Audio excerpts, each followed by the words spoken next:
연대와 협력을 이루고 함께 간다는 것은 어찌 보면 간단명료하게 정리한다면 뭐라고 말할 수 있을까요? 하는데 9장 20절, 22절 이런 데 보면 바로 예수님이 하나님이 진실로 구원받으려면 예수님이 그리스도라고 믿어야 된다고 사도행전 18장 이제 그 후반에 보면 사도행전 18장에 보면 누가 아볼로를 뽑고 아볼로가 이제 가서 여러 지역에 유익을 줬는데 자세하게 보면 이건 따라오는 결과 진짜 중요한 건 뭐냐면 성경을 통해서 예수께서 결국 우리는 목회자, 특별히 선교사님에 대한 어떤 믿음을 확실히 갖고 있느냐 안 갖고 있느냐 이 문제하고 저는 직결이 되는 문제라고 생각하는데 목사님께서 생각하시는 성경의 대로라고 볼 수가 있습니다. 너희는 모든 족속으로 가서 제자를 삼으라. 누가복음 24장에 성경 전체를 통해서 당신이 그리스도이심을 풀어내면서 이게 되겠지라고 하는 시작이었다고 하면 성경의 전도는 처음부터 어떻게 전체를 살리지? 복음을 모르는 상태에서 교회로만 이렇게 들어오셨구나. 그런 이야기를 제가 볼 때 예수님께서 전도를 가장 정확하게 세계 복음화 사역을 위해서 100여 개국의 사역자들이 함께 교단, 교파, 선교단체를 초월해서 이 연대와 협력을 이루고 함께 간다는 것은 어찌 보면 하나 되게 하시는 성령의 역사가 아니면 현실적으로 불가능한 그런 기적과 같은 일이라고 저는 생각하거든요. 그런데 이런 일이 현재 진행되고 있는 이유가 분명히 있을 것이다. 저는 그렇게 믿고요. 그 이유를 저는 우리 조 목사님께서 전하고 있는 어떤 그 내용으로서의 성경의 복음 그리고 전도와 또 선교의 방법으로서의 어떤 성경의 전도 그리고 방향과 목적이 또 분명한 우리 세대 세계 복음화라고 하는 이 명제 안에서 찾을 수밖에 없다는 그런 생각이 드는데요. 먼저 좀 우리 성경의 복음에 대한 주제부터 좀 나누도록 그렇게 하겠습니다. 목사님, 그 성경의 복음 간단명료하게 정리한다면 뭐라고 말할 수 있을까요? 성경의 복음이라고 하는 표현을 쓴 것은 이제 이거 좀 설명이 좀 필요할 것 같습니다. 사실 성경적과 성경 그대로는 약간 좀 차이가 있습니다. 왜 그러냐면 성경적은 그래도 한 80%, 90%, 95%, 99%를 얘기한다면 성경의 복음은 성경 그대로의 복음을 전하자 이런 어떤 취지인데요. 아까 말씀드렸듯이 우리가 전하는 제가 이제 세계복음을 하려고 하니까 이제 정말 수많은 교단과 교파가 존재하지 않습니까? 결국 이들이 같이 일어나야 되는데 그럼 교리 수준으로 머물러서는 이걸 제가 제일 잘 표현했는지 모르겠지만 각각 지금 다 교단과 이 교파들끼리의 어떤 교리를 지금 전쟁하고 있는데 요 수준 가지고는 어디 가든지 이렇게 충돌이 있겠다. 그러니까 교리가 아니라 그 누구든지 그 예수 믿는 모든 사람들이라면 인정할 수밖에 없는 어떤 그런 수준으로 성경에서 표현한 게 있을 것이다. 그래서 이제 찾아보니까 이제 이렇게 시간이 없으니까 한번 찾아보십시오. 사도 바울이 회심하자마자 사도행전 9장에는 바로 전도하는데 9장 20절, 22절 이런 데 보면 바로 예수님이 하나님의 아들 그리스도이심을 정확하게 전합니다. 그리고 이제 사도행전 17장에 보면 9장과 17장의 사이가 뭐 15년 어떤 분은 20년 이렇게 보는데요. 성경 자세하게 보니까 성경으로서 그때는 구약 성경이죠. 구약 성경으로 그리스도의 그 죽으심과 다시 살아나심을 정언하고 그리고 나서 바로 내가 너에게 전한 이 예수가 그리스도라고 오히려 성경 하나를 통해서 더욱 선명하게 바로 이 그리스도께서 십자가 죽으시고 부활하셔야 되는 이유를 정언하고 이 예수가 그리스도라고 표현한 부분이 사도행전 17장에 나옵니다. 이게 이제 사도 바울이 전했던 복음의 내용이고 사도행전 18장에도 보면 하나님의 말씀에 붙잡힌 사도 바울이 예수님이 그리스도라고 전합니다. 제가 처음에 이제 주목하게 됐던 건 먼저 바울이었는데 바울이 어딜 가든지 바로 이렇게 메시지를 했구나 이제 알게 됐고요. 그래서 제가 바울만 그랬을까? 그래서 조금 더 이제 찾아보기 시작했는데 사도행전 2장에는 굉장히 그 부분에 선명하게 나와 있다는 걸 알게 됐습니다. 성령이 임하고 나서 사도 베드로가 일어나서 이제 한 번에 설교를 하게 되고 3,000명의 통회잡으가 하는 일이 벌어졌을 때 그 설교가 2장 14절부터 36절인데 36절이 결론입니다. 너희가 십자가에 못 박은 이 예수를 우리 하나님이 주와 그리스도가 되게 하셨다. 이렇게 얘기하십니다.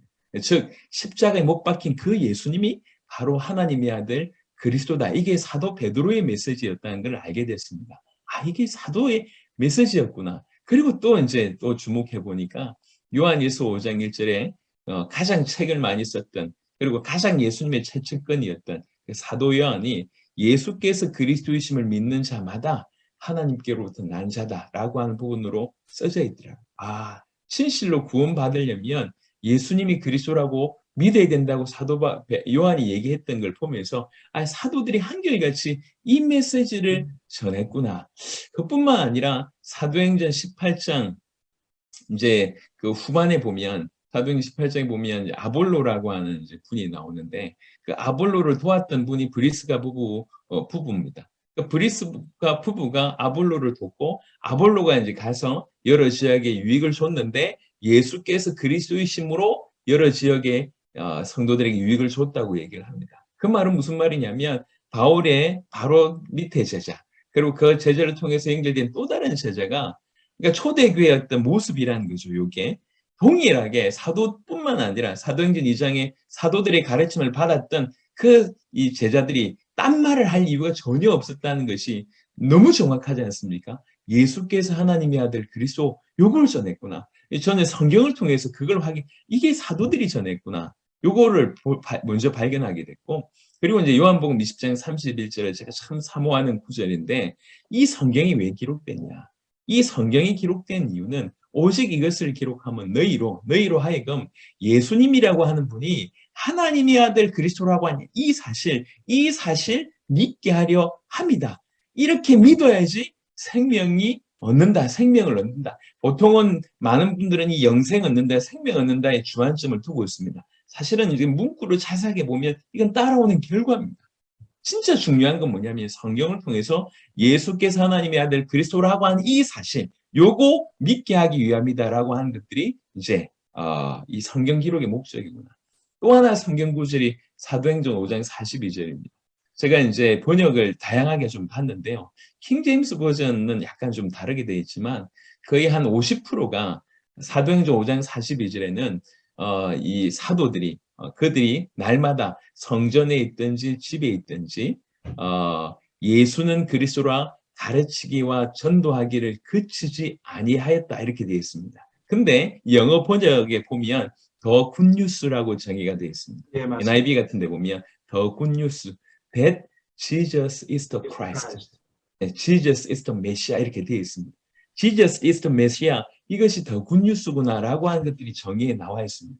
그래서 제가 그렇구나, 이 사도들이 이거 전했구나. 그리고 더 중요한 것은 이렇게 전해서 이렇게 믿게 했구나. 제가 이제 조금 이따 좀 말씀을 좀 드릴 기회가 있으면 좋겠는데, 왜 우리의 신앙이, 우리의 삶이 초대교회와 이렇게 다를까라고 얘기할 때, 결국 삶이라고 하는 것은, 다른 말로 생활이라고 하는 것은 신앙에서 나오는 것이며, 이 신앙은 올바른 어떤 복음의 내용에서 나오는 것인데, 신앙생활이 다르다는 것은 신앙이 다르다는 것이고, 신앙이 다르다고 하는 것은 그들과 우리가 가지고 있던 복음의 내용이 다르든, 이 사실 복음의 내용이 달랐기 때문에 신앙이 다른 것이고 삶이 결국 이렇게 달랐구나, 이런 것들을 이제 제가 좀 보게 된 거죠. 그래서 정리하자면 성경의 복음이라고 하는 것은 사도들과 초대교회가 전했던, 그리고 이제 조금 좀 폭넓게 보면 예수님도 동일하게 이 얘기를 하셨는데, 전했던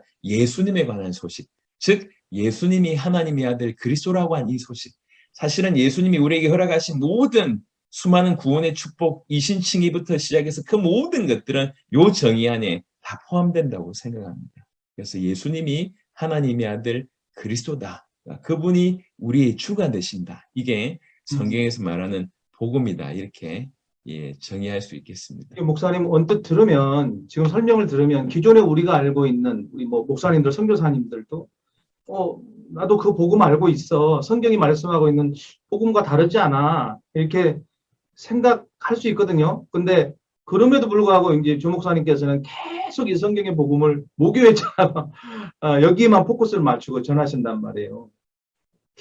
그런 이유가 아까 설명하셨겠지만 또 좀 조금 디테일하게 좀 그런 부분을 좀 나눠주시면 좋겠습니다. 그러니까 신학교를 딱 들어가서 기독론을 배울 때 딱 펴면 제일 처음에 나오는 게 그리스도의 정의입니다. 다 알고 있는 내용이죠. 다 알고 있는 내용이고 되게 기본이라고 할 수 있는데 사실은 조금 전에도 말씀을 드렸지만 결국 우리는 목회자, 특별히 선교사님들은 우리의 믿음의 대상인 믿지 않는 자들로 하여금 올바로 믿게 해야 되고 또 이미 교회 안에 있는 사람들도 올바로 믿게 해야 되는데 이게 지금 뭔가 문제가 있다는 걸 우리가 지금 다 확인하고 있지 않습니까? 지금 교회 안에 있는 사람들이 뭔가 많은 문제가 있는데 그 많은 문제는 결국 뭐의 문제냐면 결국 믿음의 문제라고 하는 것이죠. 믿음이 너무 이제 이렇게 프리즘을 넓게 해서요. 사실은 이게 믿음인데 이것도 믿음이고 이것도 믿음이라고 넓게 얘기해서 믿음이란 단어를 쓰지만 사실 다 다른 정의를 가지고 있습니다. 제가 이제 대학 때 이제 전도를 하는데, 그 복음을 전하는 중에 자기 예수님 믿는다고 얘기하는 거예요. 복음 전하는데 예수 믿는 사람 발견하니까 얼마나 좋아요. 아이고 참 감사한 일입니다. 어느 교회를 다니십니까? 물어보면 교회를 안 다닌다는 거예요. 그럼 다시 쉬고 계십니까? 아니래요. 이게 뭐지? 그러더니 이분이 하는 말이에요. 저는 이수신도 믿는데요. 이렇게 얘기하는 거예요. 나는 이순신 장군도 믿습니다. 세종대왕도 믿습니다. 이 사람이 정의하는 믿음은 이거였구나. 그런 존재를 내가 인정한다. 이게 믿음이구나. 이 사람의 믿음은 그런 거구나. 근데 사실 성경에서 말한 믿음은 그게 아닌데 오늘날 교회 안에서 수많은 성도들이 바로 이 믿음에서 실패한 거라고 생각하는데 이 믿음의 실패는 사실 복음에서의 실패거든요.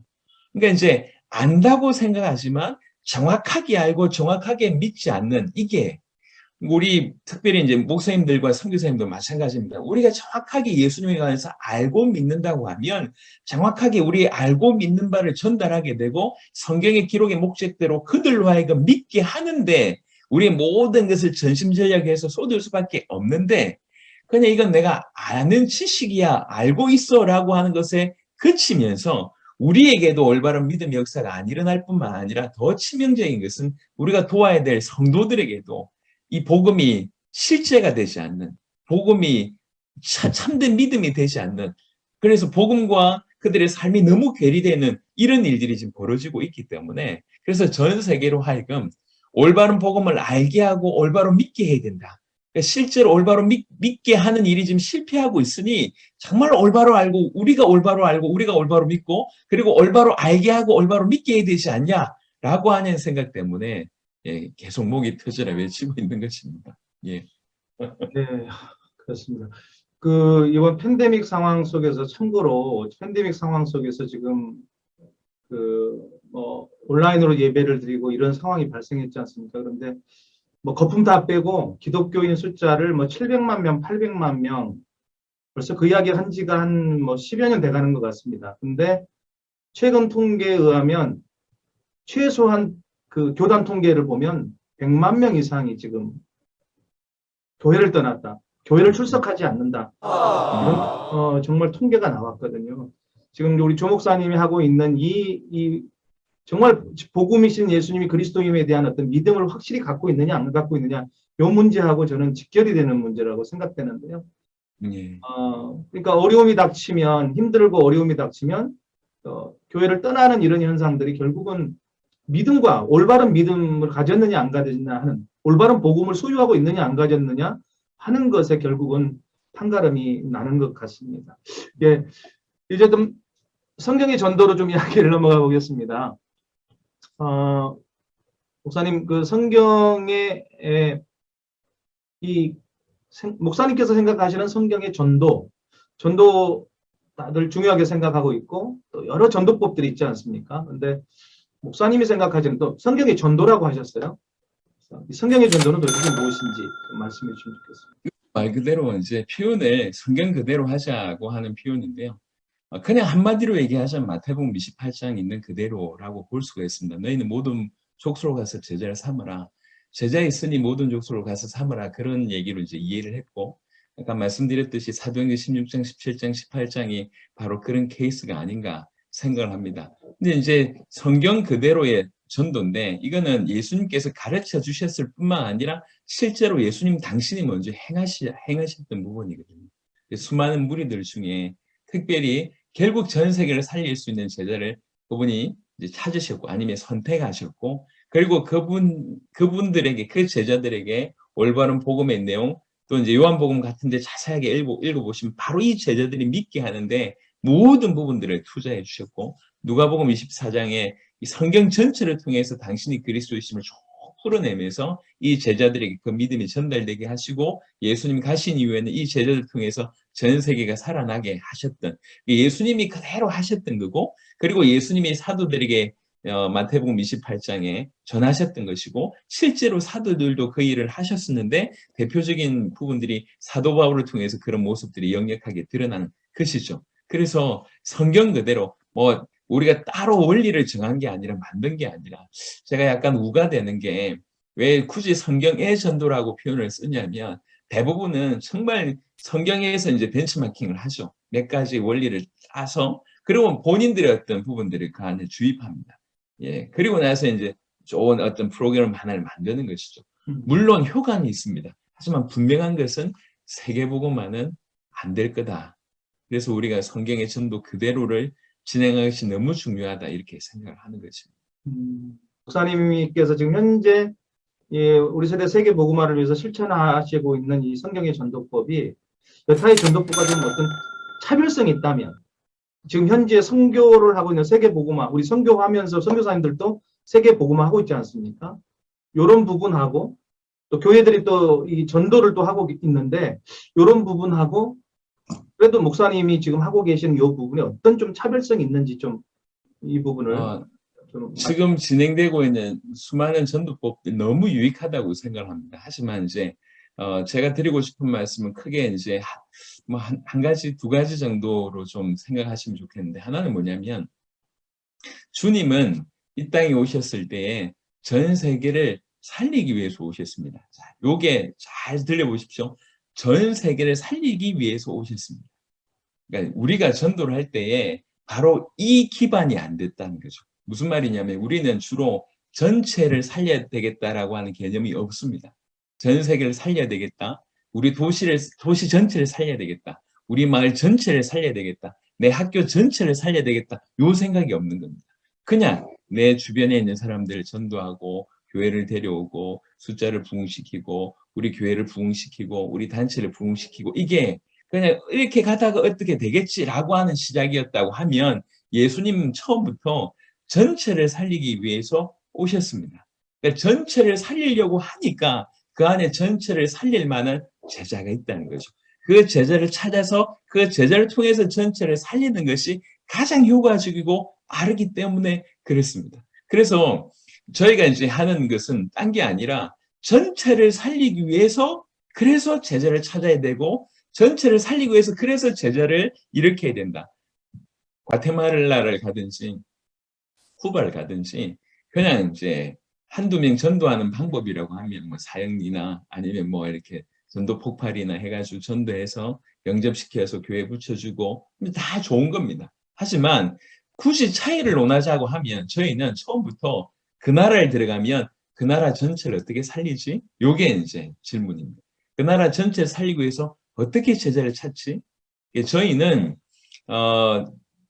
일단 지금까지는 다른 나라 사역을 주로 좀 많이 해왔기 때문에 어딜 가든지 우리가 아니라 그들로 그들의 나라를 살리는, 그래서 그들의 나라를 살릴 수 있는 제자를 찾는 것이 우리 입장이고, 그래서 우리가 이게 있는 이 복음의 내용만 제대로 전달되고 눈 열릴 수 있도록 하면 이분이 그 나라를 살릴 수 있다라고 하는 개념으로 지금까지 쭉 해왔고, 이렇게 이제 열매를 맺은 거거든요.